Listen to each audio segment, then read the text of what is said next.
We're just going to get right into it because the news that we're dealing with right now is extremely serious. From the very beginning, we were very critical of Donald Trump's foreign policy moves since they were the epitome of establishment neoconservative doctrine being carried out by Donald Trump from his predecessors George W. Bush and Barack Obama. There was no significant difference, and today's latest news is not a shock to me and shouldn't be to you if you have been following this YouTube channel. Today is April 6, 2017, 100 years to the date when the United States entered World War I, and today the United States unequivocally waged war without the approval of Congress on the Syrian government by launching 50 to 60 Tomahawk cruise missiles against Syrian government forces, leaving many people to fear the possibility of World War III being started today, and they are not wrong. We are hearing reports that the United States just raised their alert level to DEFCON 2, which is the next step to nuclear war, where armed forces are ready to deploy and engage in less than 6 hours. And as U.S. missiles are raining down on Syrian government forces, we are hearing reports that the United States warned China and Russia of this impending attack. This, of course, holds great significance since the Chinese government and Russian government have backed, supplied, and supported the Syrian government forces previously before. But now we are hearing conflicting reports from Russian sources saying that the United States didn't inform Russian military forces who were on the ground in Syria of this latest attack. We're hearing that Russia tried to shoot down these Tomahawk missiles with their missile defense systems that they set up in Syria, and reports indicating that at least one Russian pilot was killed and several Russian jets were destroyed by these U.S. missiles. We are getting confirming reports that Russian personnel were positioned at the base that the United States struck with Tomahawk missiles. Now, the exact information of casualties and collateral damage by these U.S. missiles is still unknown, but we will find out in the near future. But what we do know for a fact is that last year, Vladimir Putin, the president of Russia, has declared that any attack on the Syrian government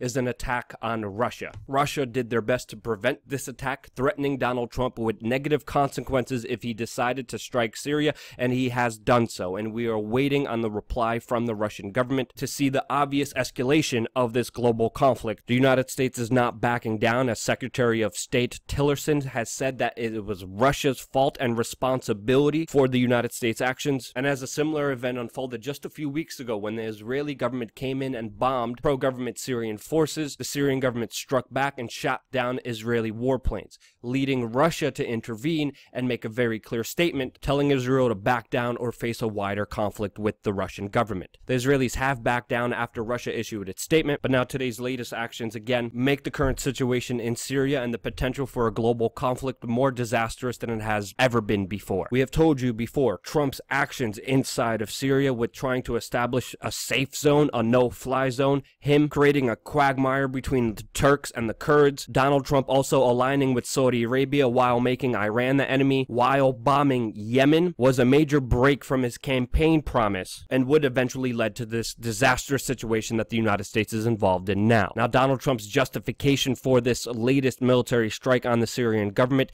is because of a questionable Syrian chemical weapons attack that even our elected representatives are questioning the legitimacy of. Many have pointed out that this was a false flag attack and made no sense at all, since Ron Paul, former congressman and statesman, said, and I quote, "Does anyone believe that on the eve of peace talks, just after the White House said the Syrian people should choose their own leaders, that Assad would launch a gas attack to turn the whole world against him? We're back to the same lies that got us into Iraq. Do we never learn to question the propaganda?" And then Donald Trump, without any investigation, without any evidence, used this chemical weapons attack as his Gulf of Tonkin incident as a way to justify U.S. intervention and bombing campaign of a foreign government. A horrible, disgusting action that has been pushed by John McCain, Hillary Clinton, and the mainstream media. And then lockstep and barrel, they collaborated and worked together and called for these airstrikes to happen. And then Donald Trump carried out the establishment neoconservative Hillary Clinton doctrine and entangled us in another foreign conflict, with only the cheers and praise from Saudi Arabia, Netanyahu, the neoconservatives, John McCain, Hillary Clinton, and of course the mainstream media, which is now praising him and giving him the best coverage he has had during his entire presidency. The doctrine and agenda is clear. Even Marie Le Pen is asking what is wrong with Donald Trump, creating a same path as those who invaded Iraq. You have to understand, Barack Obama tried to bomb Syrian government forces all the way back in 2013,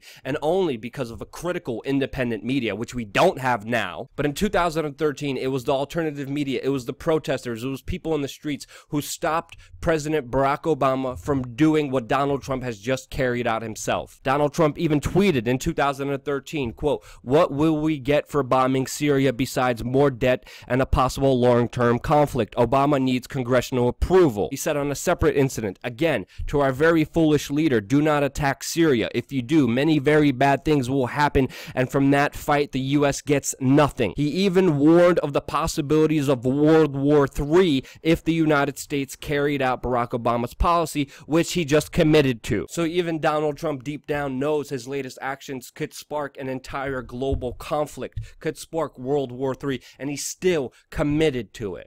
Launching an attack on a secular government that protects minorities, that protects Christians, that has been fighting against radical Islamic terrorists and ISIS for years now, that the United States has been secretly funding. All, of course, with the help of Israel and Saudi Arabia, which now Donald Trump is in allegiance with, against Iran, against Yemen, against Syria, against Russia, and of course China as well. He did this without congressional approval and no self-defense pretense. What he just did is not only just extremely dangerous, but illegal and needs to be impeached immediately. The events that just unfolded today will have grave repercussions for the United States, for the entire world in the upcoming future. We will be covering this conflict very closely here on youtube.com/wearechange. As the situation develops, as we're getting more news, as we're getting more information, expect it here and on wearechange.org. If you want to support our efforts and support real independent media that has been critical of Donald Trump and not just cheerleading, holding water for him, kissing his butt like all the other people in this sphere that have turned around 180 degrees and have not been critical of his moves that led up to this, support us on patreon.com/wearechange, because truly we are here beyond partisan lines, giving you the truth, letting you know exactly what is happening without any bias, without any agenda, unlike all those other alternative media outlets that have failed you to warn you about this.